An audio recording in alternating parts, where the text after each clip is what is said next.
All good. The good stuff. Of course. We tell them to hide all the products. Yeah, how are you doing?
Dale switch, dog.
ladies and gentlemen, I kindly ask that everyone please take their seats so that we can begin serving the wonderful meal that we have prepared in honor of our special friend. We do have a couple of people that would like to say things, but we can't do that until everyone is at their seats.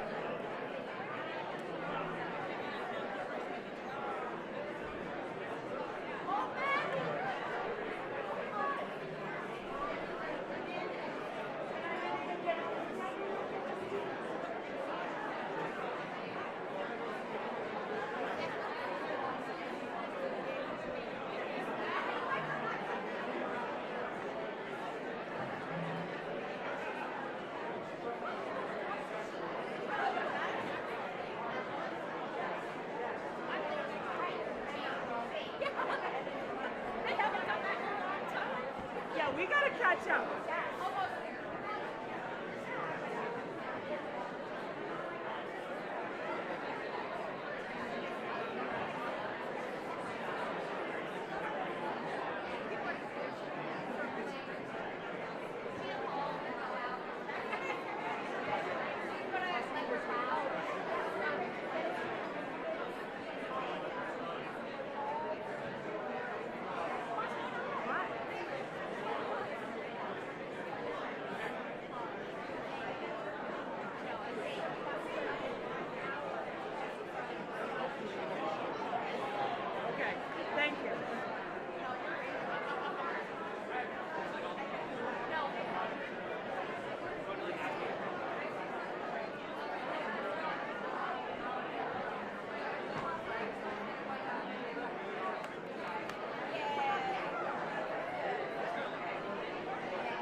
Test.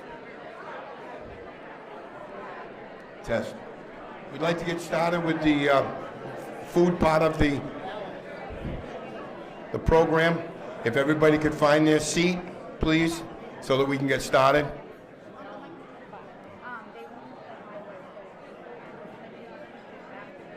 Yeah, that's fine. I just got to...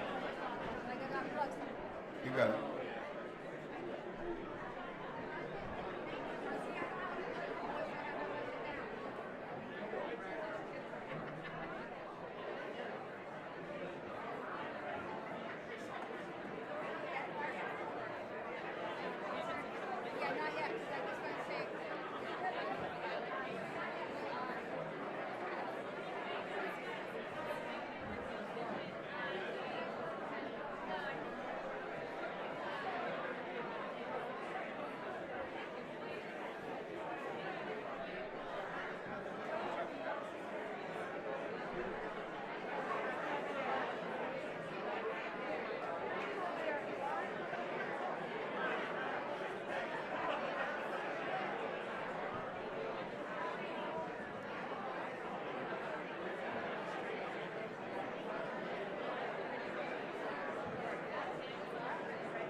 ladies and gentlemen, if I could have everyone's attention for just a quick minute.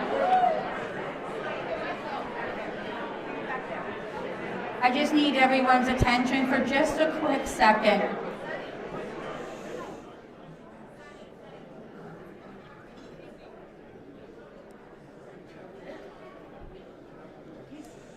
If I could have everyone's, just a quick second. If Mr. MacLean was here, he would scream and tell everyone to shut up and everyone would listen.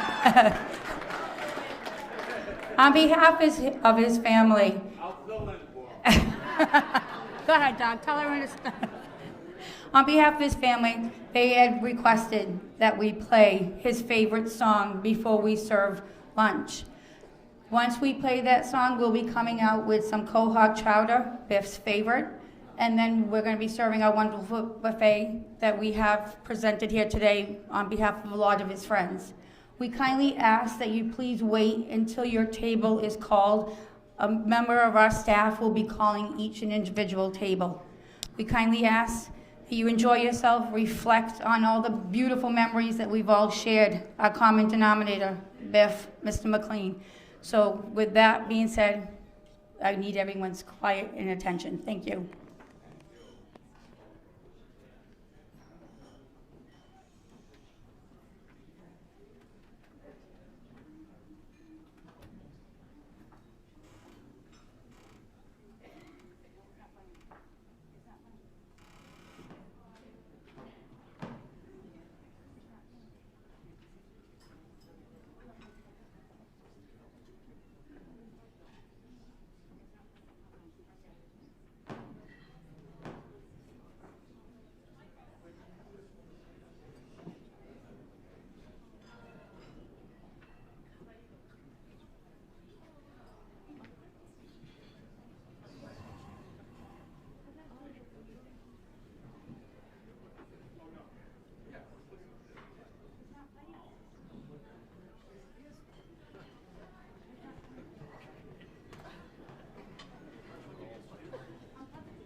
This is Biff telling them he's not ready yet.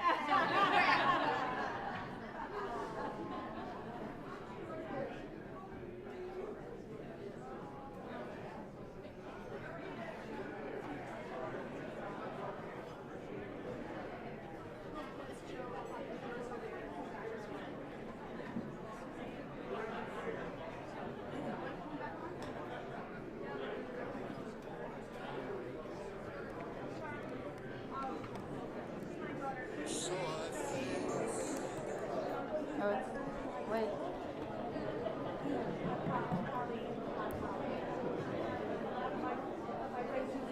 How do I get that?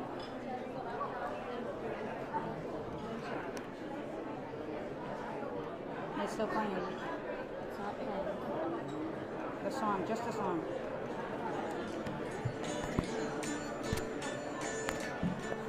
If we can have everyone's attention, please. Wait. So I face the final curtain, my friend. I'll say it clear, I'll state my case, of which I'm certain. I've lived a life that's full.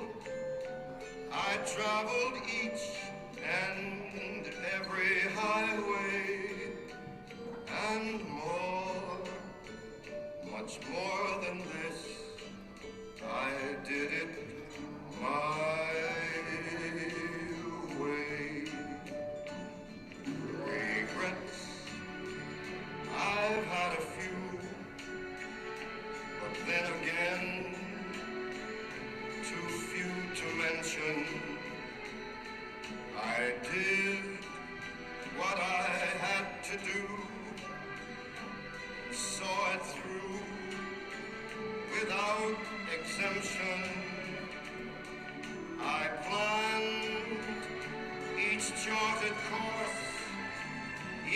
careful step on the byway. More, much more than this, I did it my way. Yes, there were times, I'm sure you knew, when I bit off more than I could chew. But through it all, when there was doubt, I ate it up and spit it out. I faced it all, and I stood tall, and did it my way. I've loved, I've laughed and cried, I've had my fill, my share of losing, and now, as tears subside, I find it all so amusing to think I did all that, and may I say, not in a shy way, oh no, not me. I did it my way. For what is a man? What has he got? If not himself, then he has not.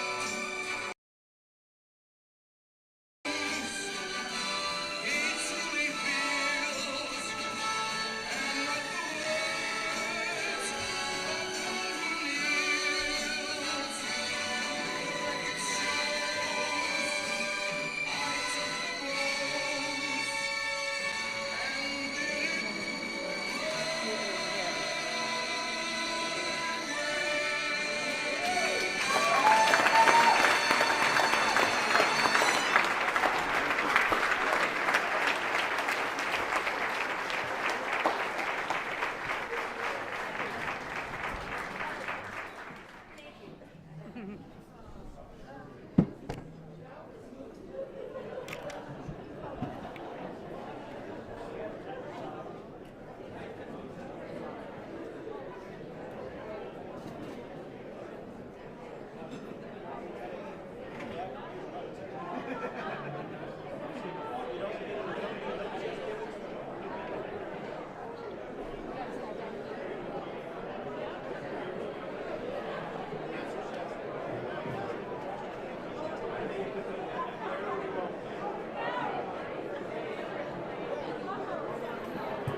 Picture, can we move it over there behind the door?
want to know what all the hype was about.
And now the end is near, and so I face the final curtain.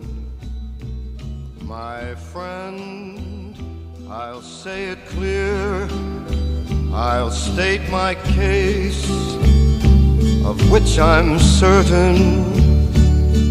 I've lived a life that's full. I traveled each and every highway, and more, much more than this, I did it my way. Regrets, I've had a few, but then again, too few to mention. I did what I had to do, and saw it through without exemption. I planned each charted course, each careful step along the byway, and more, much more than this, I did it my way. Yes, there were times, I'm sure you knew, when I bit off more than I could chew. But through it all, when there was doubt, I ate it up and spit it out. I faced it all, and I stood tall, and did it my way. I've loved, I've laughed and cried, I've had my fill, my share of losing, and now, as tears subside, I find it all so amusing to think I did all that, and may I say, not in a shy way. Oh no, not me. I did it my way. For what is a man? What has he got? If not himself, then he has not to say the things he truly feels, and not the words of one who kneels. The record shows I took the blows and did it my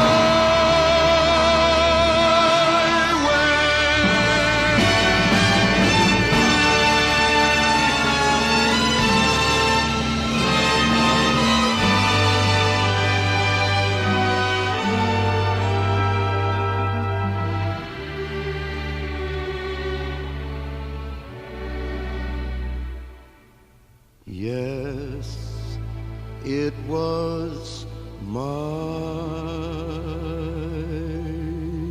way.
And now the end is near, and so I face the final curtain.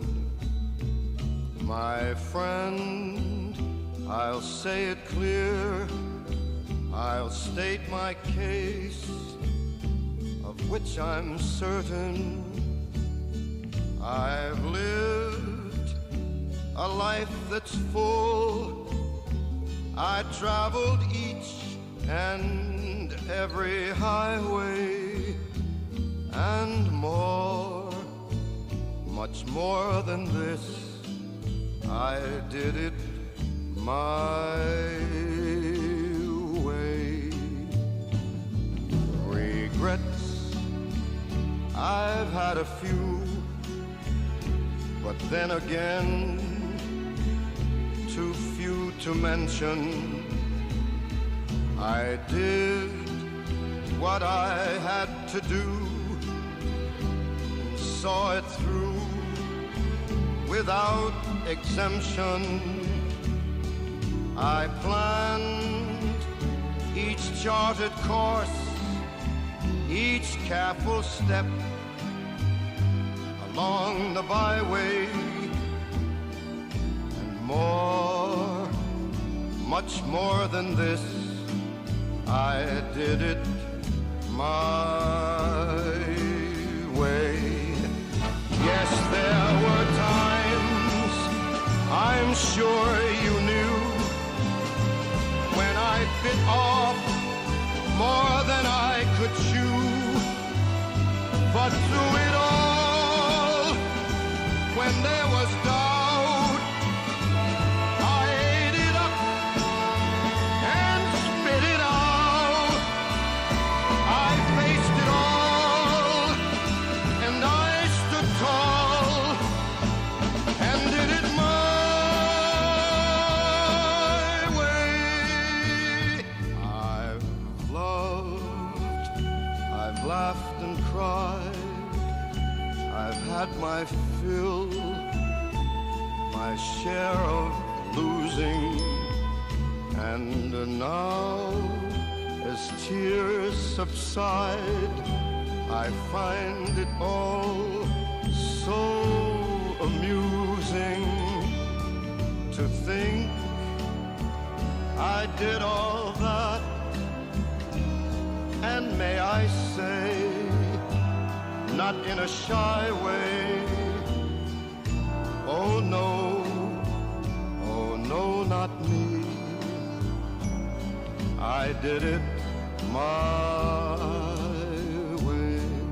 For what is a man? What has he got? If not himself, then he has not to say the things he truly feels, and not the words of one who kneels. The record shows I took the blows and did it my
And now the end is near, and so I face the final curtain.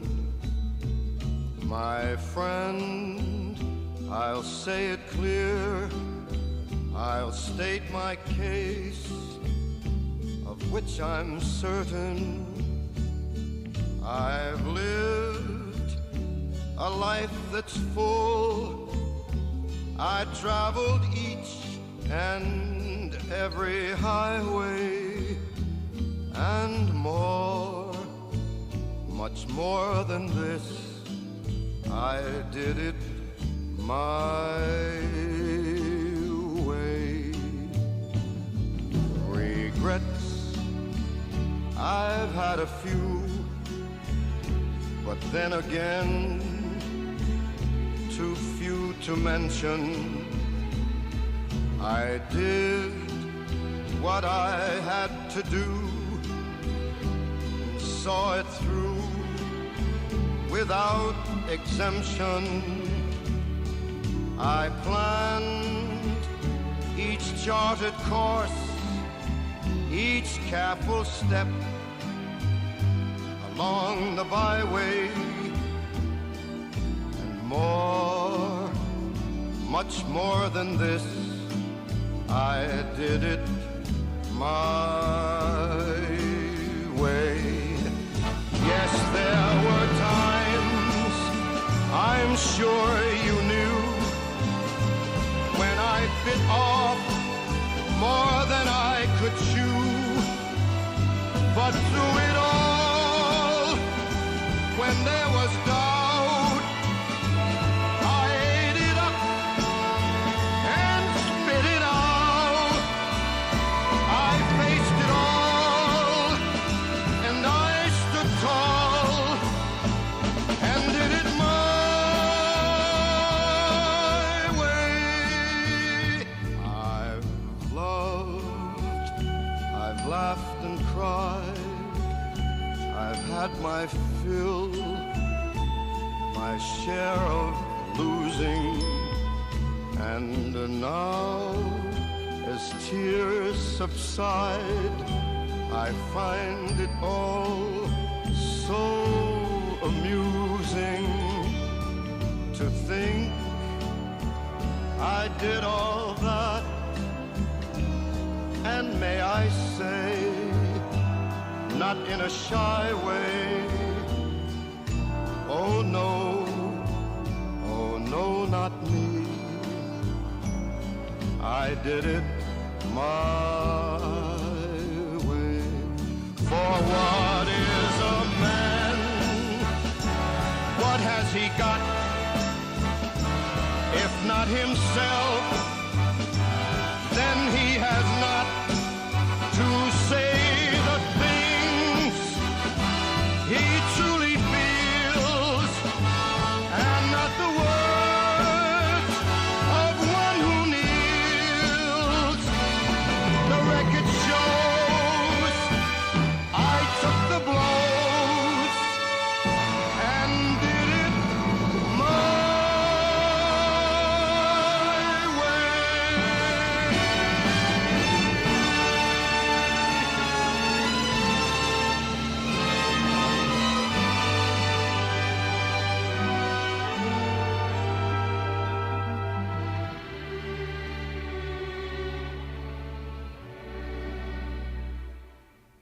yes, it was my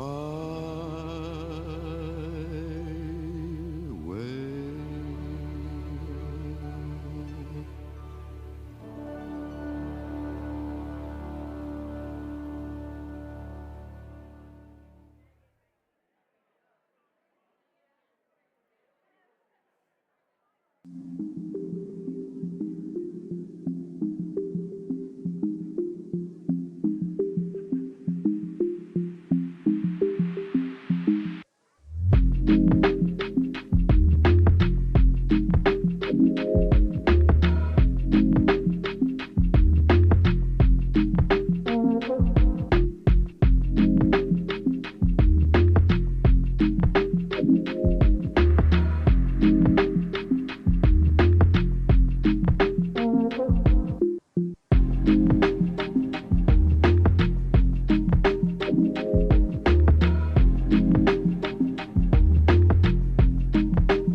I know you are.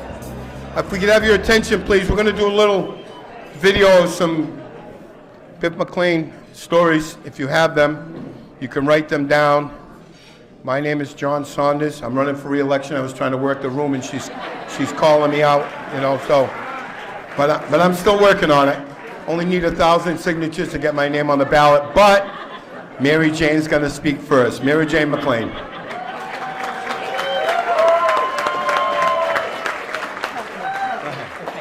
Okay. You need help. I need help. Not the kind I can give you, but believe me. No, you can. All right. Hi, can you hear me? Okay. All right, this is probably going to be not very organized, but there's one thing I have to do before I do anything. I would not be standing at this microphone. None of you would be here if it was not for one person. My brother Tim Moran, please stand up, because guess what? He's paying for it. No, Tim introduced me. He said, you know what? I'm going to invite this guy. His wife just died. Stop it. His wife just died, and I'm going to invite him to Mom's party. And he's kind of a big shot, and he got a few bucks, you know? So anyway, then he walked in, and the first thing he said to me was, "Get me a vodka." And I thought, who is this? But anyway, that was the beginning, and I was afraid to be with him alone because his wife just died. I shouldn't say that.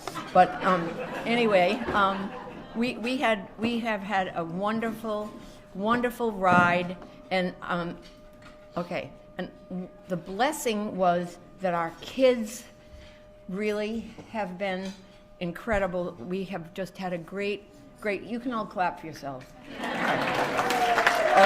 Okay, all right. Then let's go back to Martha, the mother of the children. Martha and I would have the best time when we would be together at family gatherings, because we would just roll our eyes at Biff's finer qualities. We did that. Then I did not know Marge, but one night after we kind of got together, I was going out to CVS to get something. He said to me, "You're going out looking like that? With your hair like that?" And I did. But anyway, we have had a great time. Let's see. Okay. And guess what? Everybody thinks he's really, really tough, but I think lots of you know he's a really big crybaby under it all. Okay. He loved young people and picking their brains. What do you want to do? What are you interested in? And one of the last things he did before he got really, really sick was we were sitting around the table at Christmas time. I think we were all there. And he said to Teddy, raise your hand. Okay. Teddy, so what do you want to do? And so Teddy started telling him that he was interested in cybersecurity, insurance, and stuff like that. Biff picks up his phone. "Hi, call Peter Foster." And so there, Peter Foster, Biff's nephew, got together with Teddy, and Teddy got to go to a conference in Miami, and Teddy's on his way. Okay. Let's see. Right. Okay, and another thing that he did, I know that every single person in this room is on his prayer list, because Biff said his prayers every night, but he didn't keep them to himself. He would say his prayers out loud, and I would be like, I don't want to hear it. And he would start saying, "Please pray for," and he went through a litany of so many people, even my children's father, my ex-husband, he would pray for him all the time. So anyway, just know that you have always been in his thoughts and prayers, and his heart is just giant. He's just, and in fact, I kind of think he's still here. He did bring this blizzard, no doubt about it. Okay, what else? Let's see. Time's almost up. No.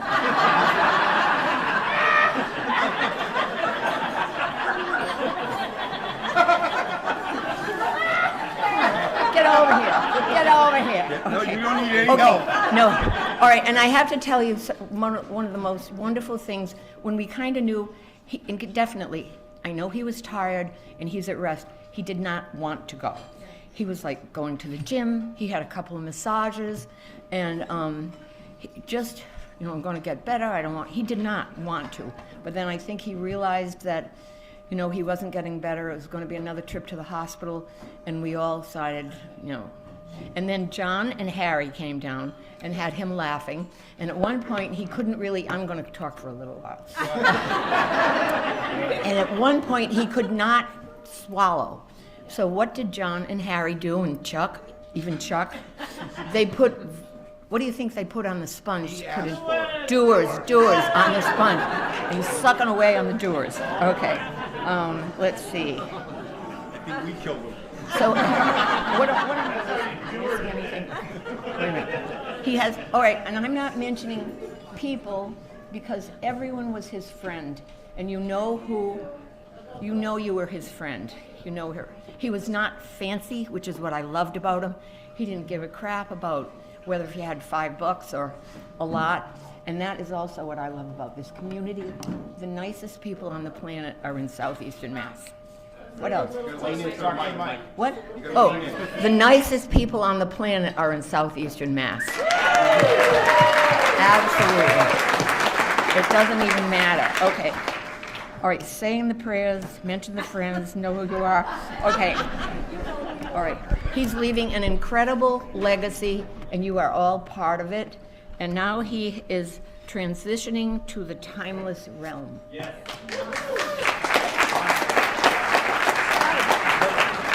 Oh, wait, hold it. A really good friend, Kathleen O'Hare, gave him this for his birthday. I'm kind of a big deal.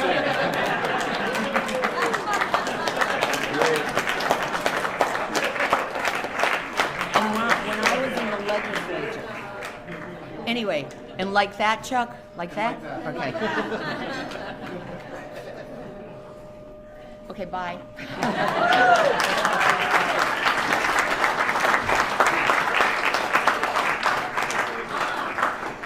If anybody has one of those 3x5 cards and would like us to read theirs, fill it out, or you can come up and speak your piece. But I will tell you, Mary Jane, to your story about you're going to go out with your hair looking like that. My wife wrote a little 3x5 card, and it says, while getting ready to be introduced for our daughter's wedding, Biff came over to give his congratulations to us and let me know, Kristen, don't forget your lipstick. So I took his advice and I put it on, and boy, did it look so much better when the pictures came back. So today, I made sure to wear my lipstick. Love you, Biff.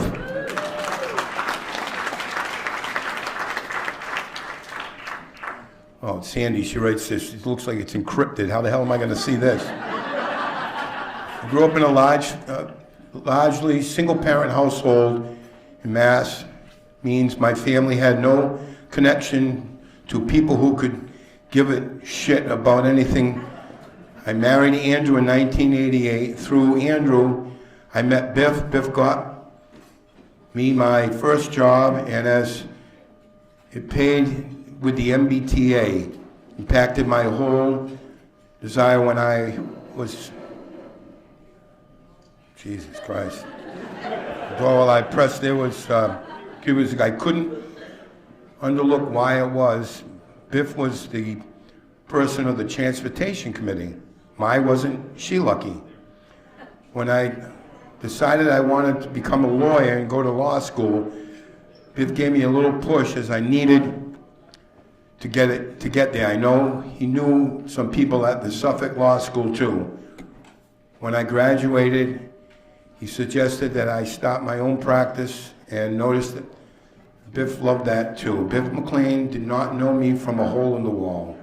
There was nothing I could have done for him to get him anywhere, much for my own.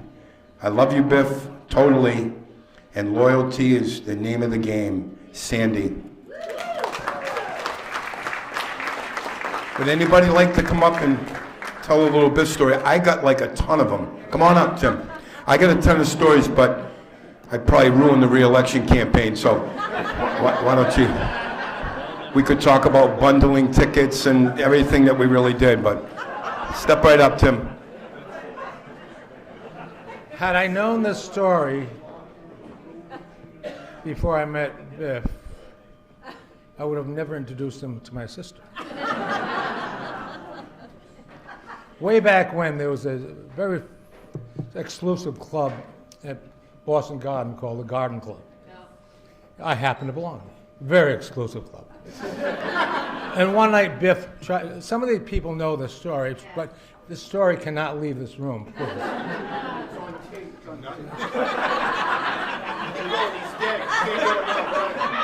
So one night, Biff tried to get into the Garden Club. They said, "You can't come in here. You're not a member," like I was a member. Well, I'm who I am. You can't come into this place, mister. I don't care who you are. So they did not let him in. So Biff, the big shot that he is, the next day introduced legislation to ban the liquor license of the Boston Garden. Do you think that got their attention? It did. To the point where Harry Senden, who was running the Bruins at the time, called the meeting. He wanted to meet with Biff for some reason. Mr. MacLean, I'd like to meet with you. Okay, we'll meet with you. I'll meet you. Where do you want to meet? We'll meet over here. Whatever, we'll meet. He said, Mr. MacLean, how can we repair this thing that you're introducing for the Boston Garden, getting rid of our liquor license? We kind of count on that. You know, we have a couple of people that like to have the Budweisers and stuff like that, or Bud Lights, or Michelob Ultras, or Busch Lights, or Michelob Ultra Zeros, or any other Anheuser-Busch product. So anyway, Mr. Harry Sender says, well, how can we fix this? And Biff, of course, said, well, the Stanley Cups is a couple of days. You know those two seats right there? And the two seats, I would like those. They're yours. That has to stay here. One of the greatest guys in the world. I'm not going to cry. Great man, great friend, and great husband to my wife. God bless. God bless.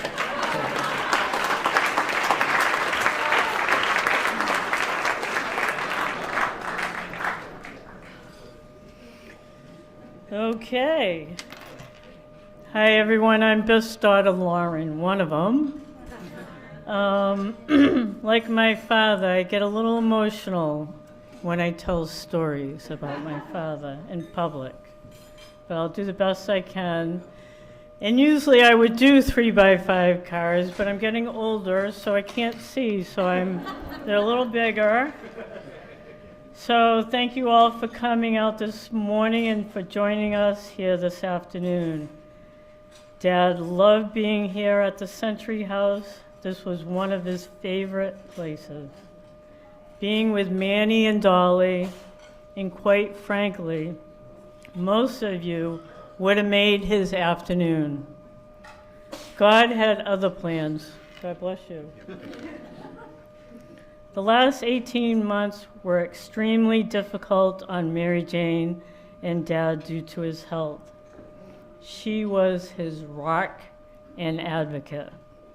Thank you, thank you, thank you, Mary Jane.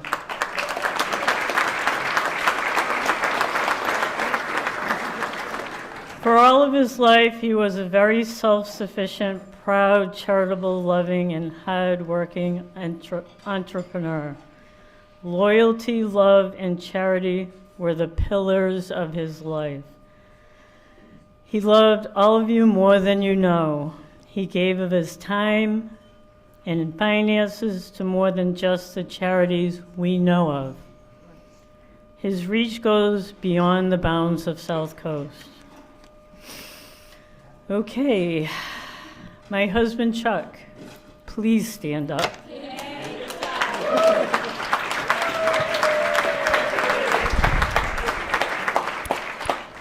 The best of the best. He has helped my father and Mary Jane and I out so much. Whew. Chuck and I were lucky to have spent the last couple of winters with Mary Jane and Dad. Last year, we were encouraged when he started using the pool for his water aerobics. He had fallen down going into rehab. How ironic was that? It took a little while to build himself back up to come up north.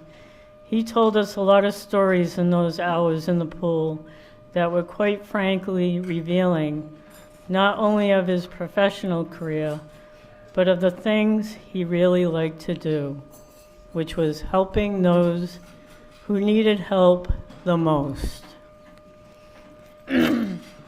Years ago, when I was quite young, I moved against his better judgment to Alaska. I wanted to explore new things. Most people go to Hawaii or Florida. I went to the Great White North. It put a strain on both of us. He and his then wife, Marge, made the 14-hour trip by plane, passing through 4 time zones to come to meet me. At the time, I was working in the Kodiak City Jail. Being a true Scottish MacLean, I was living in a cabin free of charge for volunteering in the state park, rent-free. I was the only cabin in that state park. Dad noticed I had a padlock for the front door. And being a great dad, he got me a secure lock for the door. Even though he was upset with me and didn't understand the lengths I went to go on my own, he was loving and loyal to me and my dream. Out of love, he came to visit. I will forever cherish the time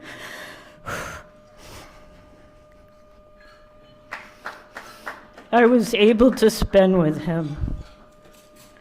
Dad, Mom, Marge, Pa, Nie, Ray, and all those you are in communion with today. You taught us well. You gave us your all. We miss you.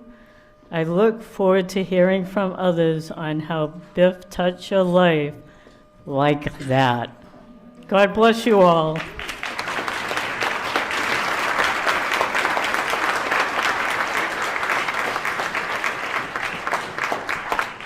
Come on up, Kim.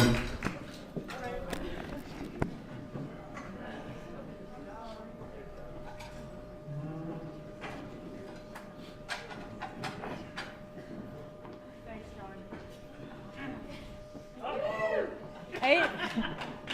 Thank you, Sonny. Thank you. I don't have anything prepared. There's, moments throughout my life that are special. I remember going up to Boston to the State House when I was really young, and Dad would either smoke a pipe or a cigar, and he'd bring me around and introduce me to Bob Crane, and he made me feel so special. Going to Bruins games. Thanks, Tim, by the way, because Doug and I and Lauren used to go to the games, and we'd sit in the loge and sit in the balcony, and then we'd change seats. We had a really good time. I think, when I look at our life and our life with Dad, during the years when he was a politician, he wasn't around much. He was in Boston, and he'd be up in Boston from like Monday to Thursday, and he'd come home on the weekends and hang out with Paul Saunders and Richard Saunders and Finity and all his friends, Jack Nebriga. And we didn't see him a lot then. And I think it was very challenging. I know it was for me.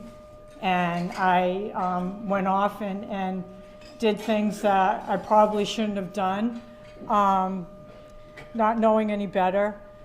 But we all came back around. And Doug, myself, and Lauren, we all ended up in a field where we helped other people. And I think Dad taught us to be loyal, to be generous, and to help others. And that's what's important, and that's what he taught us. I could go on and on and on, like going to Nantucket. And, you know, I had so many wonderful experiences because he was my dad. And there's a lot of memories that I have that I cherish. He was a good man. He was a very good man.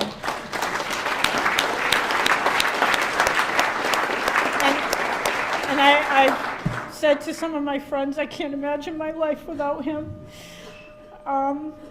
But he's given me the strength and the courage and, you know, to put one foot in front of the other and continue to help others, do the right thing, have faith in God, and be there for our friends, my daughter, Emma, and just live a good life. And I want to make him proud. And I retired a couple of years ago from New Mandan. I'm a school counselor. And I've been called back for the last couple of years. And after this happened, I'm like, you know, I don't think I'm going to go back. I think I'm just going to finally retire. And then I said to Kristen, I'm like, I can't, because Dad would say, don't quit. You have to finish where you started. So thank you very much, everyone, for coming.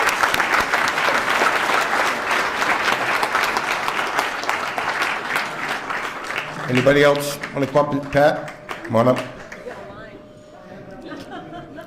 Kim, you were right. He was the best as long as you were doing what he said. But boy, when he got pissed at us, he didn't talk to us for weeks. My name is Pat Carney, and I'm sure that all of you in this room feel like I do.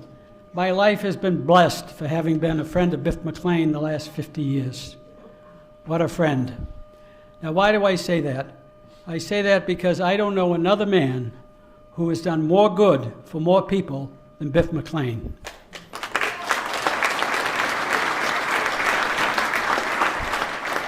It didn't matter if you were a fat cat big shot or you were a single mother on welfare that needed a Section 8 apartment. You were on Biff's index cards. I'm sure you all remember the index cards. And what Biff would do is he'd write your name and your phone number, and whatever you needed, he got it done.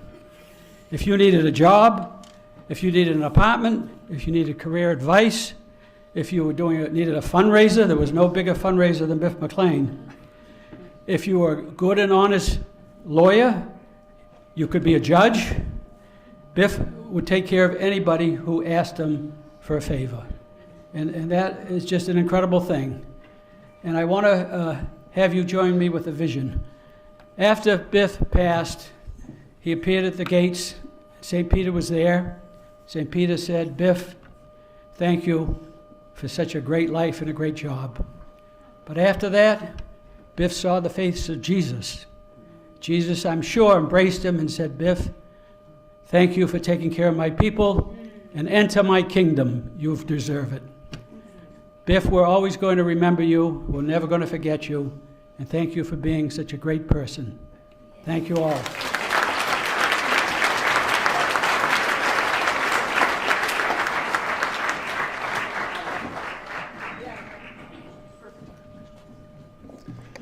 My story is a pretty personal story that I think captures the essence of this giant of a man. When I was in my early 30s, of course I'm originally from Chevy Chase, Maryland, where I grew up. My brother had moved up here years earlier and owned a regional accounting firm. And I had just left law enforcement down there, and I was talking to my brother, and he said, why don't you come up here and get a job? And I said, John, I'm really not looking to do that, but I am looking to find a job. He said, well, you know what? I've been working on a campaign up here for this guy who's a state senator. Let me talk to him and see if he has any ideas. When I was a kid growing up, my father always used to remind us. He'd always say, always remember that God writes straight with crooked lines. And for me, when my brother told me this about this state senator he was going to talk to, he called me back a couple days later and said, look, I talked to him. He gave me this number for a guy, a supervisor at Brinks Security in New Jersey. Give the guy a call. And I did, and it didn't work out, and I didn't actually take the job. He didn't offer me one, but I was going to go for an interview. And years later, as things worked out, my brother and my brother-in-law convinced me to come to Massachusetts, and I took a job up in Boston. Came down here, and eventually I ran for city council and became the sheriff here in Bristol County. And it wasn't until a couple years after I became sheriff that I realized, my brother had told me, that it was Biff MacLean, who he called. Didn't know me from Adam. I lived in Maryland, and he was trying to help me to get ahead in my life. And I didn't tell Biff that till a couple years later. Biff ended up being one of my biggest supporters, and I was so blessed to have him, his influence, his guidance along the way that afforded me to enjoy as long as I could being sheriff here in Bristol County. And I share that story as I reflect on Biff today, as all of you were reflecting on him as well. And it reminded again what my dad said. Because I think everybody in this room who knew Biff, as it's been said by many others, some may needed a job, some may needed a hospital bed somewhere. It didn't matter what it was, but for every one of us in this room, he was the reflection that God was talking about. God writes straight with crooked lines, and he was God's servant to make that happen for so many people. And so I just want to say how blessed I am, and I think how blessed all of us are. Not only to have known Biff, but to have been blessed by him and all he did for us. He was an amazing man and a giant of a man for all of us. Thank you.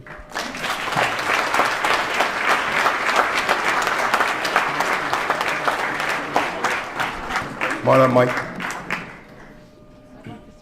Sure. You're next. Good afternoon, everyone.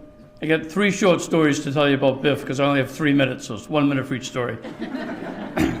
The first one was, I was about 8 or 9 years old, and I was at my father's law office downtown one afternoon, and he was talking on the phone with Biff. And I could kind of hear, because they're kind of loud, what the conversation was, and it was essentially to get somebody a job. So I'm sitting there for a few minutes, and then they hung up on each other because they never said goodbye, they just hung up. And I said, wow. I said, was that Biff? Biff MacLean? He goes, yeah. I said, you guys talking about a job for somebody? He goes, yep. And I said, you asked him for a job for somebody? He goes, yeah. I said, is he going to get it?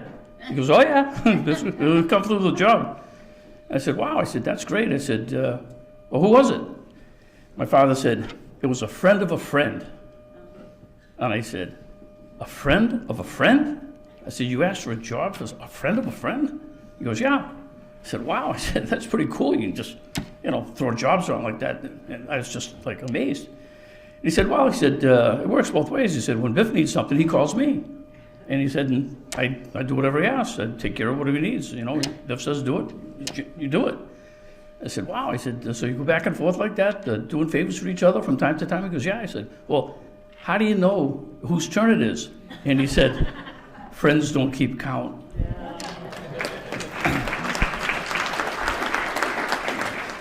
The second one is Biff's on his way back from Florida one day, minding his own business, sitting next to a woman and chit-chatting back and forth, and at some point, they get to introduce each other and ask their names.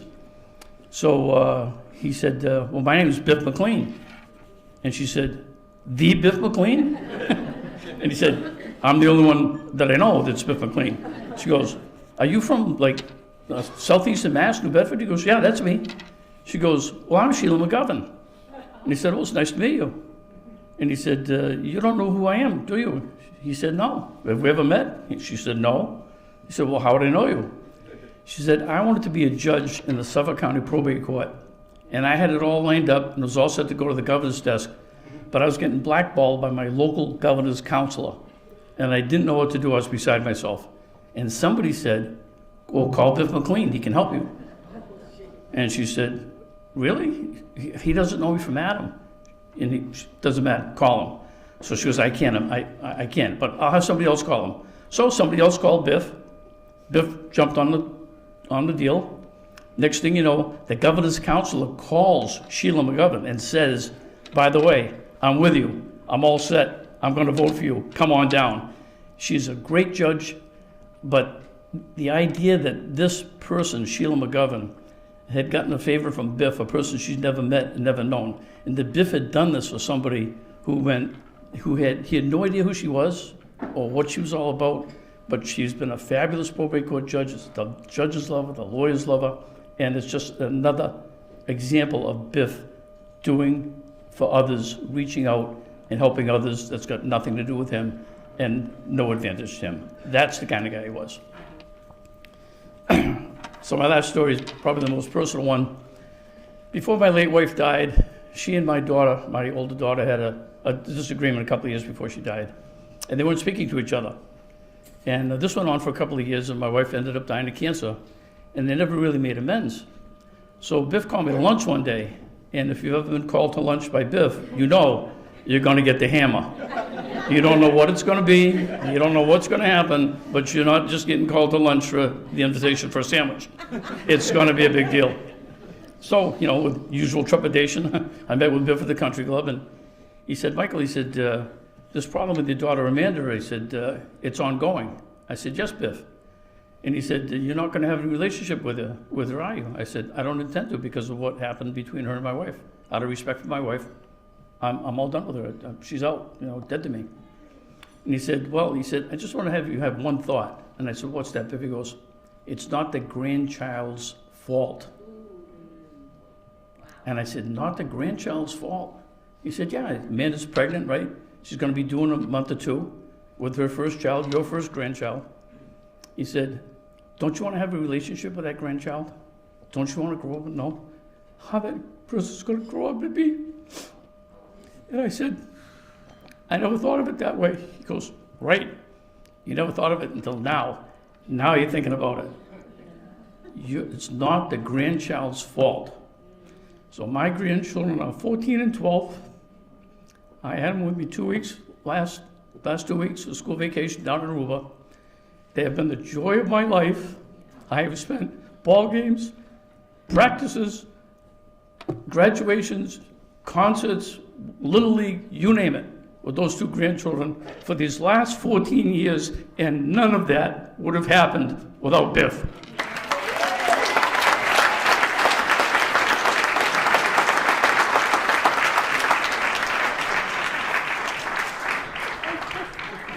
Good afternoon, everyone.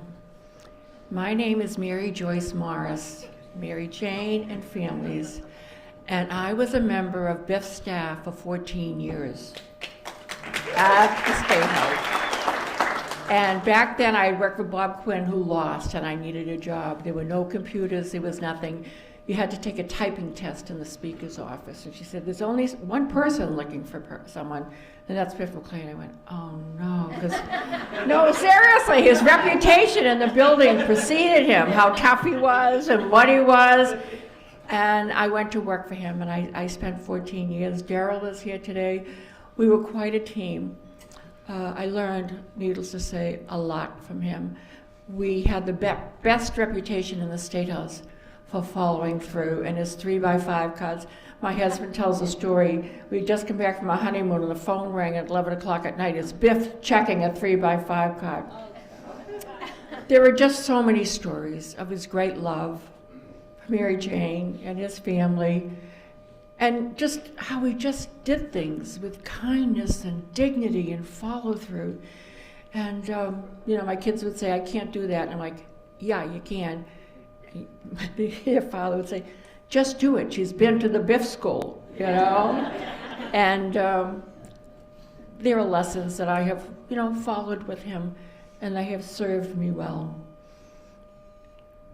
The other thing that he loved was the political process, obviously. And don't any of you ever forget to vote or to register to vote. It's a crazy, crazy world today, and I don't think you understand how important your vote is. And he's smiling. He doesn't have you on a 3x5 card, But what I want to say is he has influenced so many lives here and so many lives. He would bring the staff down to New Bedford, and people in his world would have us out till 3 o'clock in the morning. And then we'd be in front of like 300 people for a constituent meeting. We'd all be hungover, and we'd have the 3x5 cars. There'll never be another Biff, ever. And his influence has just been extraordinary, and I was happy to play a small part in that. Be kind to each other and vote.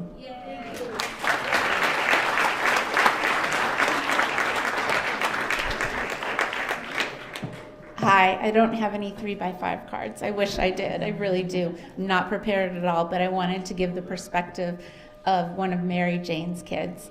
And so I just have some bullets. So I'm just going to go through them. I remember meeting Biff for the first time, and my mom had been divorced for a couple of years and had dated some people with interesting names like Oakley and Bing.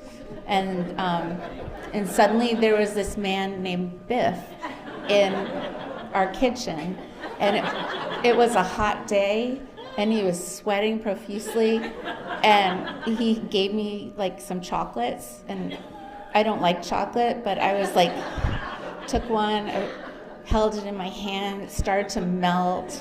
It was interesting. And I knew nothing about him. I didn't understand who Biff was, but I remember just that there was something, even though he continued the tradition of having an interesting name, there was something different about him. There was something real, and I just, fell in love with him, and was so happy that he's the one who lasted. And I remember my next bullet, adopting our daughter Katya from Russia. And Biff was so supportive, and when it came time to come to Russia, we had to bring $20,000 in cash, and Greg had to carry it and like hold it on his body the whole time. That was the actual instruction, and Biff gave us that money.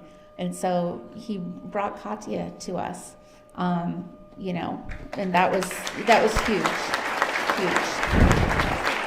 and supported us so much. The next bullet I have is, Katya, the process of parenting and life can be difficult, and Biff has had women in his life and his family who have struggled emotionally, and I'm one of them. And I remember a particular time when I was really struggling, and my therapist had to call my mom and Biff to come from Nantucket to Newport, and I just remember, Biff doesn't understand mental health issues, but I just remember getting the biggest hug from him, and and the smell of the Polo cologne. It was like, and he just had me. He didn't get it at all, but he got me, and he had me, and he had my back, and he told me, I love my father, but he showed me a different kind of dad who was consistent and just solid as a rock, and I always loved and appreciated him for that. Again, we've all been the recipient of Biff's generosity in his phone calls and follow through, and we've had a couple of buses donated to our Y and he got his friend Leo Tremblay to donate them. And, there are plenty of people in New Bedford and organizations who are way more worthy of donations than our Newport County YMCA, but the people at Tremblay said, you know what? If it's something that Biff wants, then that's all we need to know. He's done so much for the people here that we'll do anything for him. So we were the recipients of that. When Biff started to decline, I started a cousin chat, and I messaged everybody, because when I thought of all my cousins, and there's like so many, 17, that he had taken the time to have a relationship with each and every one of my cousins and cared so much about them.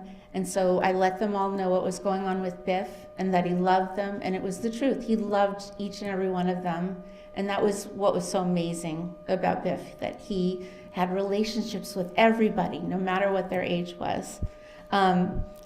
We were in Florida last week with Biff, and one thing that we're all going to miss is the greeting cards. There's the hugest stack of greeting cards on his desk that he would send for anniversaries, birthdays, anything. We all got the cards from Biff. And so to see those cards stacked on his desk, ready to go, was something, you know. Who does that anymore? It's an amazing, amazing thing. And the last thing I want to say is how moving it's been to hear all of the stories from everybody about how much he has impacted their lives. And we're so grateful. And I know he's listening to all of them, and I'm glad he's getting to hear all these stories. But love you, Biff. Thank you so much for being in my life.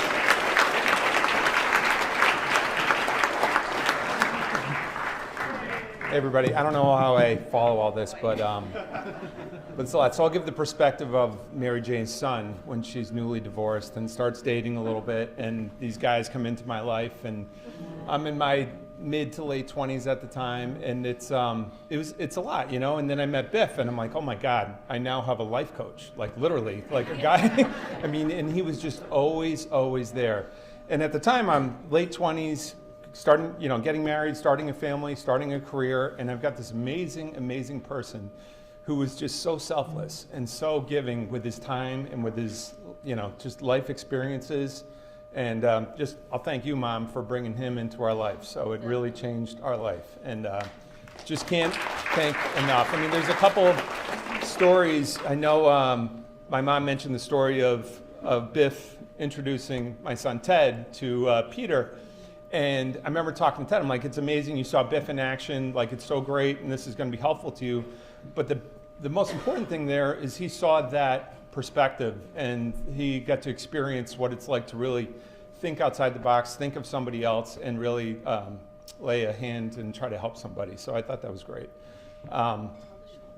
Yeah, one more story. My wife, Colleen, reminded me of one. So our nephew on my wife's side, Sean, had leukemia as a child, and 3, 4 years old. What's that? Totally fine now. Yeah, he's totally fine now. He's in his 30s. He's living a great life. But Biff heard the story about him, and this kid, as a little kid, loved lobster. He's obsessed with lobster. Every time, you know, they went to the store, he's going to the lobster tank and trying to pick a lobster out. And so Biff heard about that. Next thing you know, there's 7 live lobsters shipped to New York for this little boy.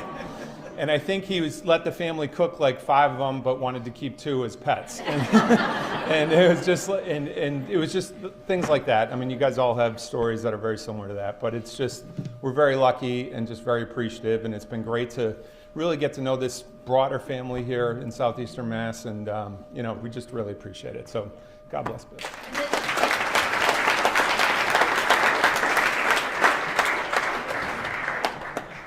You're next. Oh, that's the last bus you're getting out of Tremblers after you let that secret out. Hi, I'm Peter. I'm Biff's nephew. And first to Kim, Doug, Lauren.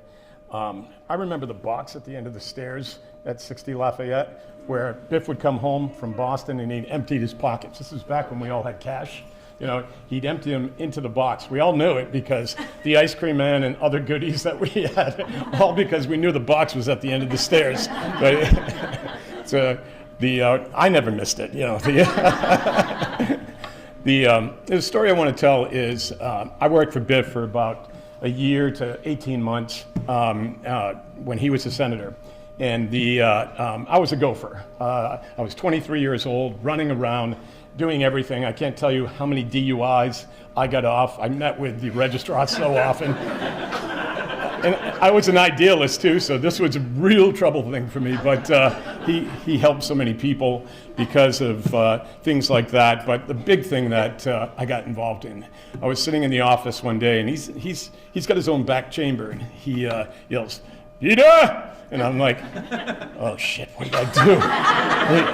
and so I'm walking in very okay, what am I in for now? And he said, George Graves just called me. And I was like, okay. Now, many of you don't know who George Graves was. George Graves was a bank president in Fairhaven. George played basketball with Biff in high school. They were on the same team that won the state, I think even the New England championships. Great basketball player. His son, Phil, played ball with me. And so I knew the family very well, been over their house quite a bit. They had a son who was developmentally challenged, and I knew that. I knew David for all the years that I was involved with the family. And he said, George Graves just called me. Can you call him back? I'm not sure what it's about, but I think it's about his son, David. So I called Mr. Graves back, and he said, Peter, he says, is Biff going to call me? And I said, you're going to start with me, and we'll get to Biff. But why don't you start with me, Mr. Graves? Tell me what you need. He says, well, they just closed schooling for any kid who's developmentally challenged. After age 22, they cannot get schooling from the state. And so they're out of luck. And I'm like, oh my gosh, that's unbelievable. And he goes, is there anything that Biff can do? And I'm like, let me go see. I'll come back to you. So I go to Biff. Biff goes, all right, this is your project. Write the legislation, and research it, and write the legislation. And I'm like, Biff, I'm 23. This is and I'm going to save all these kids. So it was startling. He says, don't worry about it. I have your back. You draft it. You do the research. I want to know everything. You do the research. So Anthony and Tripp schools just closed. They were shrinking down or concentrating the schooling in the town of Fairhaven. So 2 small schools had just closed. So I went to Biff, told him these are all the different things, and then these 2 schools just closed. And he said, good, write it up, the legislation. Bobby will review it, and then we'll come back to you with what we're proposing. So I was like, this is pretty cool. So it ended up, I went on to another thing about 18, it's probably 12 months later. But they opened the 2 schools for all those kids who were developmentally challenged beyond age 22, and there was no cutoff point. That's what Biff does. Not only did he have my back, he had all of theirs, and that was the amazing thing about it. When I listened today to the priest said, what you do for my brothers, you do for me. Biff took care of me. He took care of my brothers, my sisters, my mom.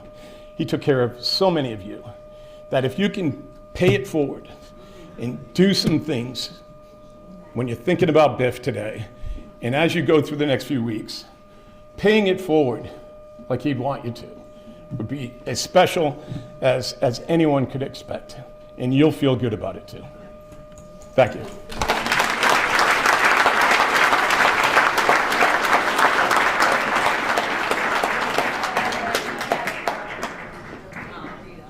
Hi, I'm Rita. I'm Biff's granddaughter. I've noticed a lot of people who are talking have talked about how he came into their life later, but I'm very lucky to have had him my entire life. So it took me a minute to realize who he was, because he was just my grandpa. But throughout my life, I watched him take care of everyone that came into his life. And him and I got to get pretty close as I got older, and I'm very lucky to have had a pretty special bond with him. And I often like to call him, like we would have our Sunday calls, and he would ask me how I'm doing. And sorry, I'm not super great at public speaking, so. But one time I called him, and he was asking me how I was doing, and he mentioned that he thought of me as his granddaughter, because technically he's my step-grandfather. And it shocked me that he could ever think of our relationship as less than that. I mean, like, I guess I could be his dog walker, but so I was shocked. I was like, of course you're my grandfather. So he was just always so humble. He never assumed his relationship with anyone. And when COVID hit in their house in Nantucket, I would go and sit at his desk and do my work and try to like channel him as much as possible. Even I was in like 8th grade, so there wasn't really a lot I could do, but I just am so grateful to have had him in my life, and I got to see him last week and say goodbye, and it was just such an honor to have him in my life and to call him my grandfather. So.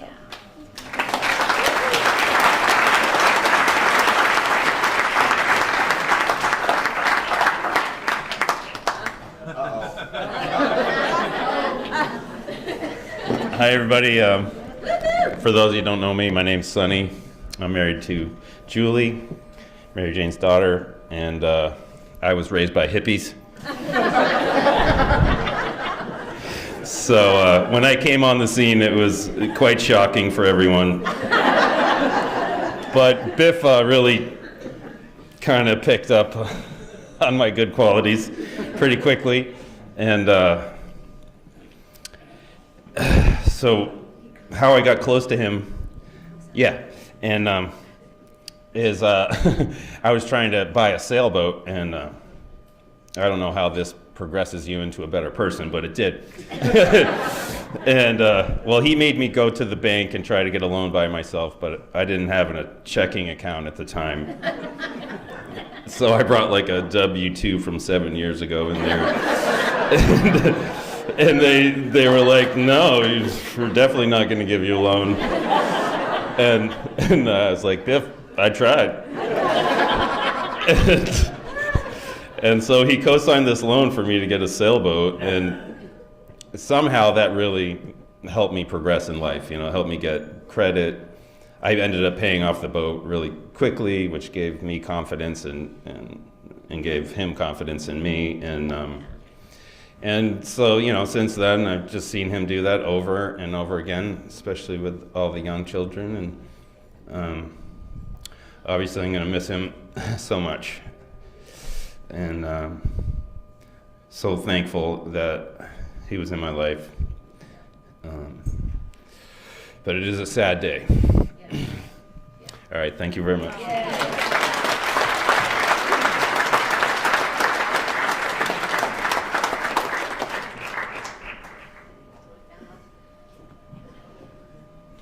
Oh, time's up. No.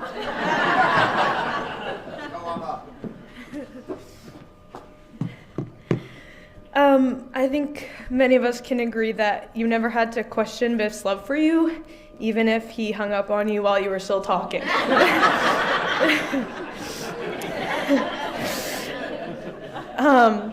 Like many of us, I could go on forever on the impact he had on my life. Sorry. He and my dad were very close, and when my dad passed, he didn't hesitate to step into that gap and be the person that I needed. Right. I wouldn't be where I am today for many reasons without Biff, but especially the career path that I've taken in public service to care for other people as fiercely as he did. I've had the pleasure of working at the State House for Mark Sylvia since June, and there hasn't been a day that's gone by where he's introduced me to someone and they haven't said what an impact Biff had on their life. Whether it was advice, a job, or simply true and loyal friendship. Not having him here sad and moving forward seems impossible, but I find peace in knowing that he will never really be gone because his legacy will persist forever. That's all.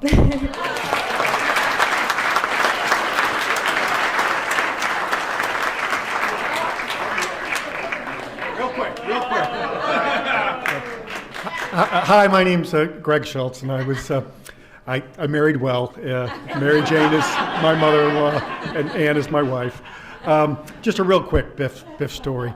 So, among other things, I work for a small agency in Rhode Island that works with the Public Utilities Commission, and the chief of the Public Utilities Commission in Rhode Island is a man called Ron Garatowski. He's from New Bedford. I'm sorry, Fairhaven. My apologies. And I didn't realize he was from Fairhaven until maybe a year ago. And I said, oh, really? You're from Fairhaven? You might know somebody I know. And I said, Biff MacLean's my father-in-law. He said, Biff MacLean? Typical. But, and Ron, very nice gentleman. He's probably in his, we'll just say mid-60s. But he said, when I was a kid, Biff MacLean gave my dad and me tickets to a Bruins playoff game, and I will never forget that generosity. But that, for a guy, you know, who's done a lot in his life, and the things that he remembers as a kid, and I mean, he couldn't have been, I mean, that was a memory that he'll keep forever, and that's what Biff did. Yeah. So, thank you.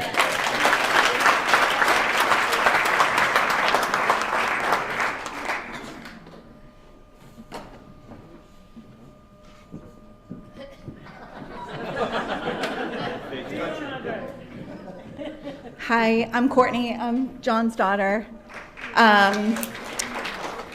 Obviously, Biff was a huge political figure, and a lot of what we know about him was his professional life, but we also know there was the rogue of Biff.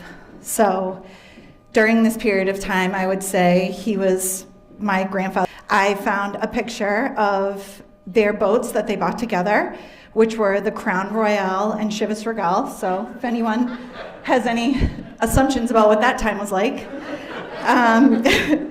So I gave him a call, and he told me a little bit about the story, which I wanted to read to you. I wrote something online about the boats, and I'll just read from there. I wanted to know about his business venture with my grandfather, 2 stern trawlers named Crown Royale and Chivas Regal. A legislator back then, they bought the boats from a boatyard in Warren, Rhode Island. He said they needed a bit of work, and my grandfather Paul and my great-grandfather Herman, a lifelong fisherman, worked hard at the rehab. This photograph was the day of the christening. Father Hogan gave the blessing. In the far left, Lazarus Chongalidis, Larry or Laz, as we all know and love him. He was the harbor master in New Bedford, my father's godfather, and a huge figure in all of our lives. And every day, the most popular word in his office definitely was Biffy. He broke the champagne over the crown, and the tall guy in the black coat with the black hair, which was so hard to see in the photo, was my grandfather christening the Chivas. He laughed and told me of the glory days. We did a lot of drinking then. Paul, Dick, and I bought the boats, went down to Jimmy's Harborside to celebrate. Dick ordered Crown, Paul and I ordered Chivas, and the waitress suggested we name the boats that, so we did.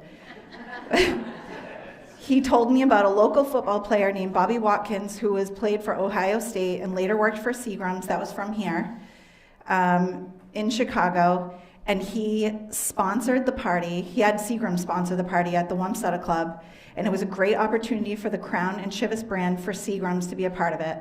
Bobby agreed, and the distributor provided all the liquor for the party, about 400 to 500 in attendance. I wanted to know what happened to the boats. He said back then, yellowtail was 25 cents a pound, both draggers. Then they decided to give sword fishing a try, with bait being 6,000 to 7,000 a trip. It wasn't profitable, so they sold. He says the local fishermen named them the whiskey boats. I just really love that story because I just think essentially it didn't really work out, but I feel like that's kind of how he was. He just like kept going. You know, there was many ventures. Thank you.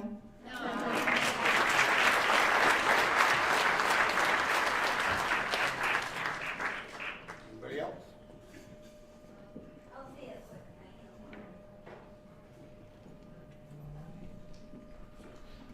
I'm Margaret.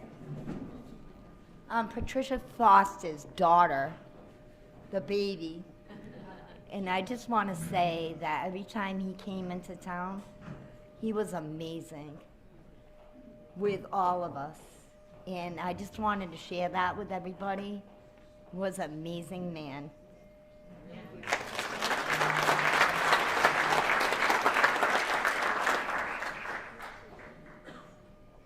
Where's Harry? He got fired. One of the only employees that got fired. But I'm with him.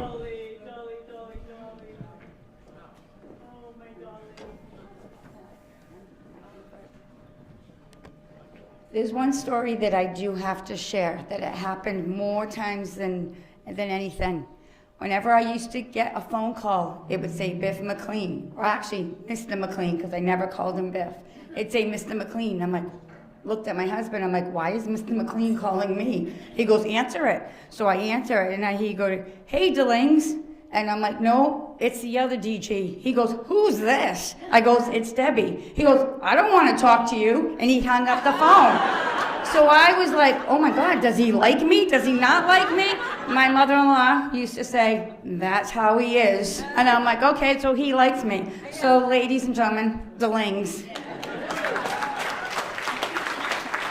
This is true. My name is Dolly, but he gave me that name about 30 years ago, and it kind of stuck, and I got very angry with him and always told him, stop doing that. Stop calling me Deling. It's going to stick. And hell, it sure did. And anyway, I just wanted to say, I'm not a really good speaker here, but this is kind of from my heart. I kind of always thought that Manny and I were his best friends, but after today, I realize every one of you here today is a best friend of Biff MacLean. And I know without a doubt that you all loved him sincerely, even though he could be a real pain in the ass. And my daughter-in-law, Debbie, just said it all. I remember when I was working in the office and he'd call for Manny, and I was the one who'd answer the phone, and he'd say, Manny there? And I said, no, he's not here right now, Mr. MacLean. And, I was scared to hell. And boom, the phone went down. And so after a few years, and we became kind of friendly, I said, I don't even like you. I didn't like you then. I don't like you now. You're rude. You're very rude. Turns out I love the man, as you all do. And there's a million stories I could tell you, and I just can't today. But please know that because of you, Mary Jane, the family, he made us. He helped make this place only because of his encouraging words, the wisdom that he had, and he just always was there to help us no matter what. There was a time people thought he was our silent partner, but that's not true. He never was. He never was, but he definitely was a consultant. There's no doubt about it. So anyway, Manny and I, as all of you here today, deeply love this man, and it's going to take a while to get over this. And I met so many wonderful people, and all this family. They've just welcomed Manny and I as friends, and I love them all. It's just it's what he did to us. He just made us want to care and love people. That's it. I don't know what else to say.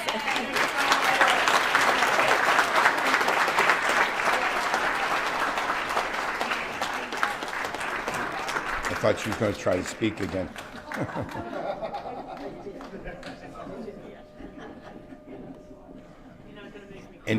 Anybody else have a little story?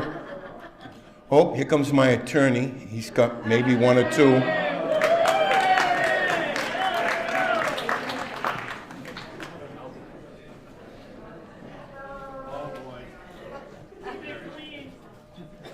Dolly. Hey, Dolly. Listen, this place is special. Thank you very much for today, obviously.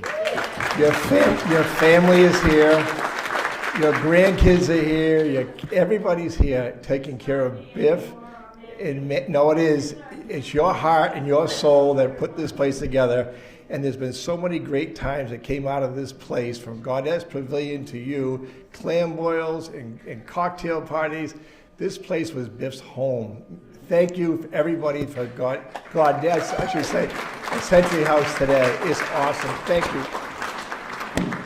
Hi, my name is Mike Harrington, and I don't think Biff called me Mike Harrington ever. It was either Harry when he was like me, or it was Michael when I was an asshole.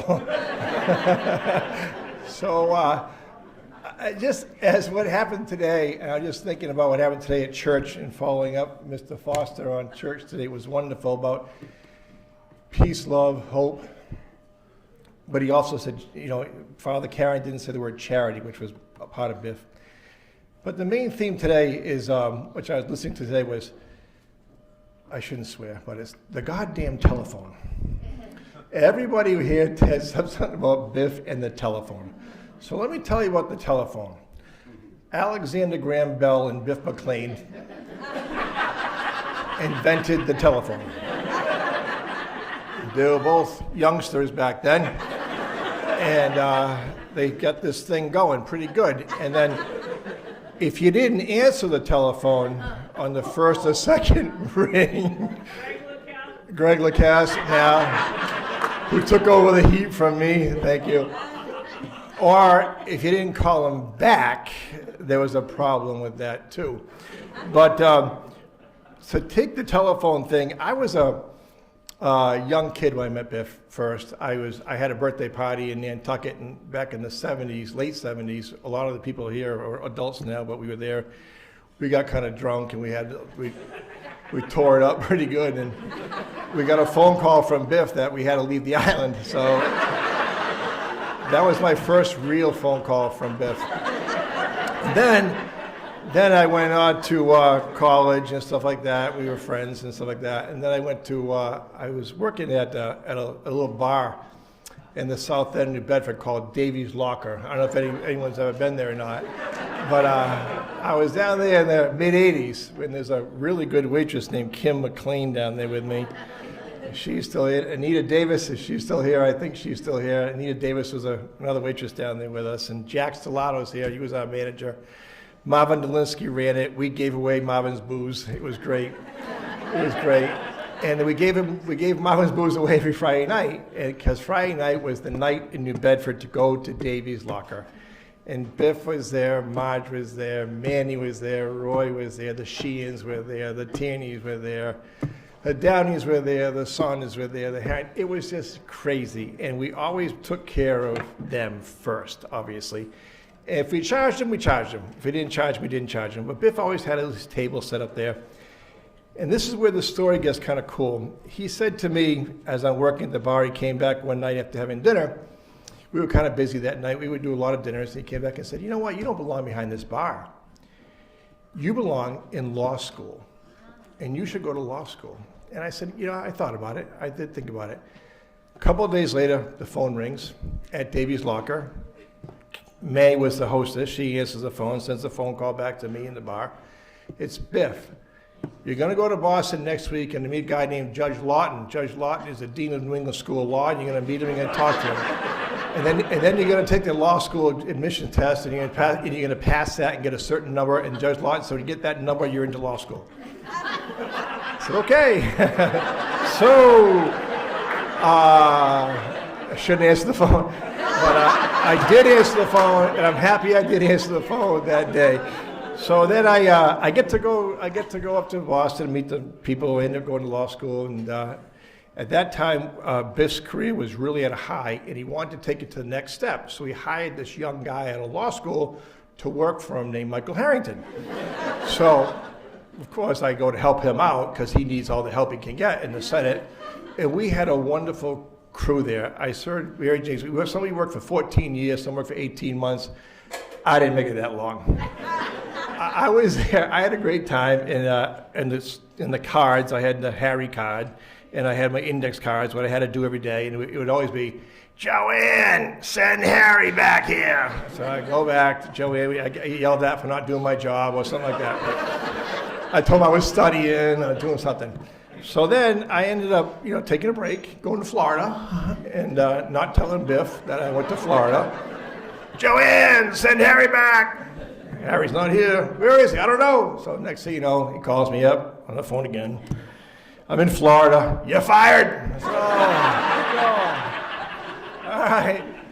I was pretty sad, though. I'm making fun of it now, but back then I was pretty sad. And Manny and Roy and Biff, and I did the smartest thing I could do in the world at that time.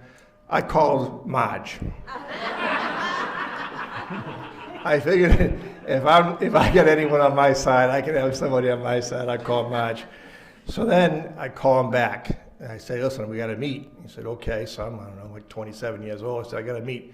All right, meet you at 6:30 in my office in the morning when you get back from Florida. I said, okay. So I go there the first morning at 6:30. No one's in the State House. That big, huge 1499, big pimped out Continental with the port window in the back is there. So I go in and I meet with him way in the back office. As we all know, you had to go through several offices to get to Biff's office. He's sitting there and he goes, you know what? I'm getting a lot of hell for firing you. I said, all right, why'd you go to Florida? We go through the whole thing back and forth. And he said, I'm going to fire you. I said, I know you are. So he said, you know why? I said, no. He said, because I'm doing the right thing, Mike. Here's the deal. I have an office to run. We have people doing this thing. I can't let people do these things. You should have known better, and I'm going to fire you for that reason. He said, we're always going to be friends, but I have to fire you for that reason. Because you always have to do the right thing, Mike. And if you hurt people or not hurt people, you have to do the right thing. So that's a lesson. You take the life for that lesson. So, of course, then I went on to finish law school, and Biff was at my graduation, of course. And then I go and he gives me gold pens for finishing law school. And it was wonderful. Then Biff ran into some trouble with some guy named Hardscrabble. So then I told Biff, if he didn't fire me, he could be governor. So then, things got better, obviously, with that. So so next thing you know, every time the phone rang, I was going to laugh, this one, I answered it. But he would get phoning in. He would call me on the phone all the time, and I would take care of anything that Biff needed to get done. Obviously, I would take his calls as sometimes I call back. I mean, I try, but then John would call me and say, Harry, Biff called me to call you because you have to call him back. Or you call Paul Downey and say, where the F is Harry? I've been trying to call Harry when he won't answer the phone. So back to our phone again. And then as life goes on with the phone, they invent this thing called the iPhone. You can't get away from the guy. He was everywhere with the iPhone. He was great with the iPhone. He would text us now. Texting was pretty good, Biff. And then he got the email thing going like that. But to circle around the whole thing, I learned from Biff MacLean that we all have to do the right thing at the right time, always. And that I learned a lesson from Jack Markey, who was very close to Biff MacLean also, that you never lie. And those two things, I talked to Biff about that a lot, how we just never lie. You cannot lie. And you always have to do the right thing. I was blessed, as we all are here, I was blessed to meet Biff's friends. I was blessed to become their friends. I was blessed to meet Biff's family. I was blessed to represent all his kids. I was blessed to...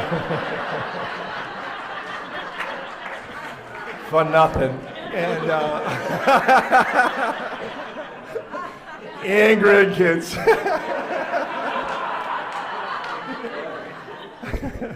And tell Andre several times to do the right thing. And never lie to your lawyer. And so as we got married, Maureen and I, and we had our kids, the stack of cards that you're talking about, Ann, at the end, when Maureen would get a birthday card every single year, it made her and made our family feel special. That was the word, special. We got a card from Mary Jane. It was unbelievable.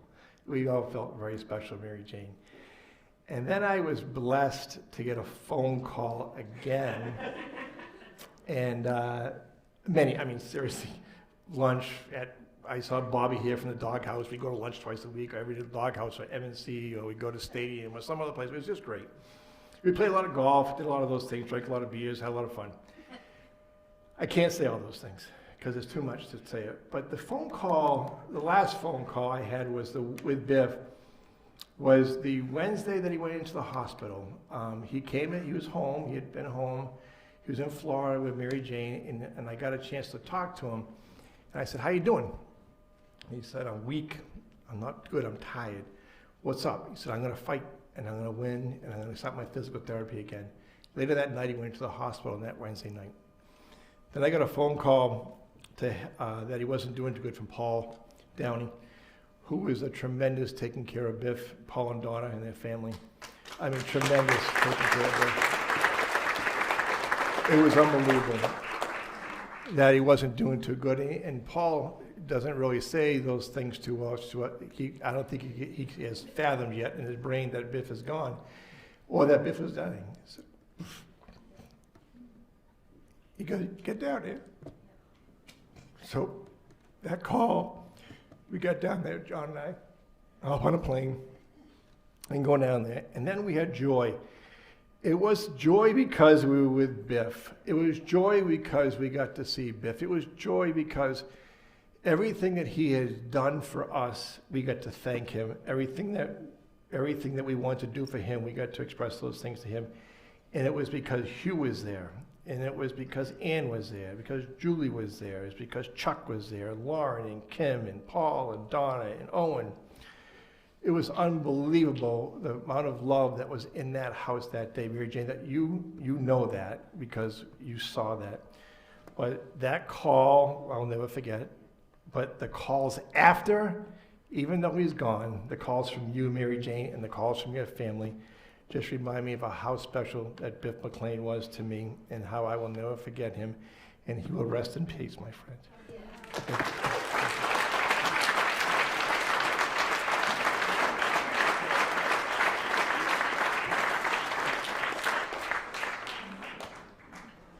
I will leave you with this little note that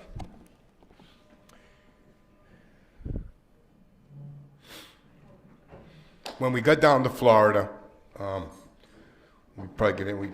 we're talking on Monday afternoon, and we're on a plane at 6 a.m. on Tuesday to fly to Florida. And you know what it cost to fly to Florida during February vacation, but he was worth it. Then we booked the wrong flight. We had to get another one. That was worth it also.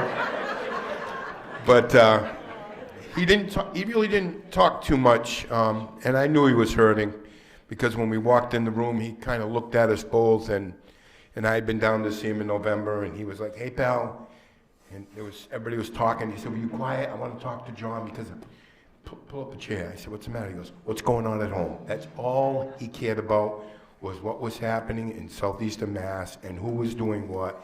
He never took his eye off the ball. And the last trip was getting dark, and he really didn't say too much in the end, but the last couple of things he said to me, I don't know what was going on in his mind, but he looked up at us in the hospital bed and he said, "John, go move the car before the cops tow it." And I looked around and everybody looked at me. And they were like, "What are you going to say?" And I said, "I'll be right back. I'm going to go move that car." I went out in the hallway at the hospital. I'm playing around on my phone. About 20 minutes later, I come back. I said, "Biff, the car's in the garage. They're not going to tow it." He nodded his head. He said to us, "You know what I need?" And when I mean it, that he wasn't talking, he was mumbling. So Harry said, "What do you need?" He said, "I need a scotch." And we were like, so the girl that was there to take care of him said, "Oh, we can't have anything to drink." So Chuck says, "I'll be right back. I'm going to go to the package store." So she comes in, Harry says to her, "Can you get us some cups and some ice?" And she comes back and she gives it to us, and she's like looking like she's not sure. So I said, "Why don't you go to the girls' room and we'll come back in about 5 minutes. It's going to be over." But we get it going. We just we figure he's a player. He's been drinking Chivas for 90 years, and we put it on his sponge and put it up to his lips, and he says, "It's burning my lips." So Harry said, let's add a little water. And he was sucking, he almost ate the sponge, Mary Jane. He loved it. He absolutely loved it. And so, Harry, I was thinking about this, Harry, you left out that the first time you had a glass of Chivas, it was probably with Biff or Dewar's, and you certainly had the last Dewar's that he ever had. And we made a pact that we weren't going to tell anybody, but the next morning the cat was out of the bag, and we were all guilty. But and then he did say to us that afternoon after the Dewar's that he said, "I want to get out of here," and he put his hand up to me like to pull him up in the bed, and I said, "Biff, you can't go." I said, "You need one more night. I promise you, we're going to get you out of here tomorrow. We're going to get a hospital bed at the house. You're going home." And he like nodded his head. Wasn't long after that, he was in, he was out, he was sleeping, and we ended up leaving. And that day we got the bed in. We came back in the ambulance, brought him home, and he was so happy to be home with everybody. And we were all out in the living room. There were like 10, 12 of us. We're all talking this and that. And I said, I'll just go in and check on him. He looks up at me and he says to me, "Shut it down." Yeah. I said, "What do you want me to do?" He goes, "Shut it down." So I went out and I said to Harry, "We're leaving. And we'll go get something to eat. And you guys, you better quiet it down because he's agitated." But that's the last thing he said to me was, "Shut it down," and I'll never forget it. So when someone says this, you got it. But I'll tell you one other little story, is that Mike Livingston told that story about his daughter, and I knew that story. My father and Biff were partners in the fishing industry. My father worked there his whole life. He was in the fuel business. He probably had the job at the state pier because of Biff, and then he was the director of the waterfront for another 20 years, and they were thick as thieves, and they owned boats together, and they had a falling out, and it was a very bitter falling out. And my father was getting sick, and he had kidney surgery, and he ended up on dialysis at home, and he had been in and out of the hospital. And I had lunch with Biff at the doghouse, and he says, "What's going on today, pal?" And I said, "You busy?" He says, "No, why, what's up?" I said, "My father's in the hospital, and I wanted to know if you come and see him." He said to me, "What time?" I said, 2 o'clock, I'll meet you down in the lobby on the first floor. He said, "All right." We walked in. My father hadn't talked to him in 28 years. And he looked up, and this is the Saunders, when you're being acknowledged, it's one of these or one of these. And he gave Biff one of these, like, "What's up?" And they picked up the conversation like it was 2 days ago. And I remember we were in Europe together, fishing out of the hotel and right on the river. They would be at Jimmy's Harborside and say, "Let's go to Ireland." You didn't need a passport back then. They would gas. They'd hop on a plane and go to Ireland for a week. "Don't worry about the clothes. We'll buy clothes." But we got done, and he walked out, and he said to me, "I know your father's feeling better." I said, "Why is that?" He's got his cards. He goes, "I got 5 requests that he'd like me to take care of." That's a true story. And as we were getting in the elevator, he looked at me, and he said, "Thank you." And I said, "For what?" And he said, "Because without you, this day would have never come." And I'll tell you that he wasn't my father, but he was as close to being my father as you could get. And he was just a good man. And I can remember when my father died, it was 4 o'clock in the morning. I called him, and he gets the phone. He said, "Hello?" I said, "Biff, my father died." I mean, that phone went like he dropped it, but he didn't. He went about 10 seconds, and he just said to me, "I'll call you back." Hung up on me. And he was just so grateful that he got the chance to patch it up, to have a conversation, write a few phone calls. But my father didn't live maybe a month or two after that, so he was very grateful for that visit. So the advice he gave, he took, and he was a well-rounded individual. I learned a lot. I said to him in Florida, thank you for the 46 years of civics lessons that I learned from you and how to play this game, and we had a great time. And he told me that one day, he says, my wife, she is crazy. He says, you know, I got off the phone with you the other day, and she said, who was that? And he said, John. And she said, is it necessary while you're down here in Florida to speak to John 4 or 5 times a week? And he said, yes. He said, I need to get things done at home, and I call John, and he'll get it done, and if he has a problem, he'll call me back. He says, I love it in Florida, I love you, I know I need to be here, but if I had my druthers, I'd be at my home in Fairhaven. And he was a Fairhaven boy through and through. I said, wow, you're all busted up. Are you a six-star athlete at Fairhaven High? He goes, yeah, look at me. I'm all broken up. But he enjoyed every minute. He enjoyed all of us. Mary Jane said, you're hanging around with all these kids. And he said, you know what? When I'm with them, I feel like I'm a kid. And we had a lot of golf tournaments, a lot of fun. And he was a good man. I loved him. I still love him today. Yeah, thank you. Anybody else?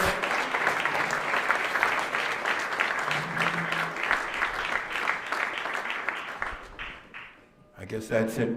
Mike, hold on. I don't have any cards this time, but yeah. So my father came home February 18th.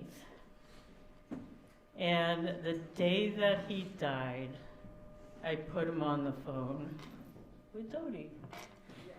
A Facebook call. FaceTime. Hello. Anyway, so Dodie said, Papa, I'm in Fairhaven taking care of 2 dogs, the couple's out of the country. And my father was doing a lot of mumbling, like John said. Clear as a bell, he said, Fairhaven. He loved Fairhaven. That was his last word. He died at 11:20 p.m. And you know what? And I've told this to other people. When he passed away, he had this smile on his face. It was like he was full of joy. And that gave me so much peace. And I hope you guys are taking some peace with you. Thank you, everybody.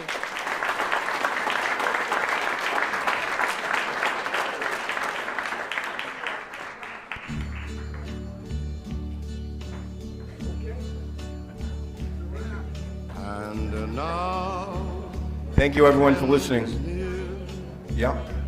So I face the final curtain.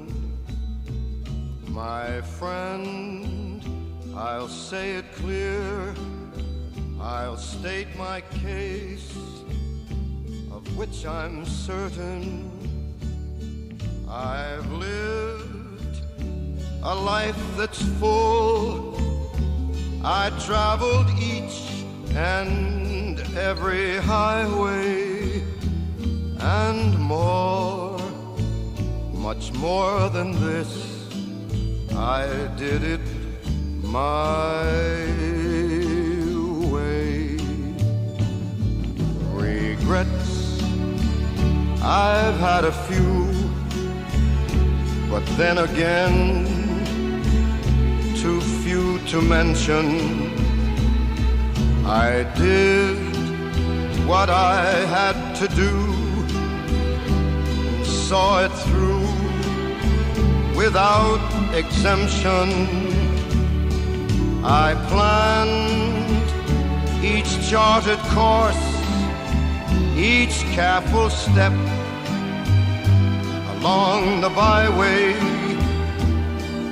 and more, much more than this, I did it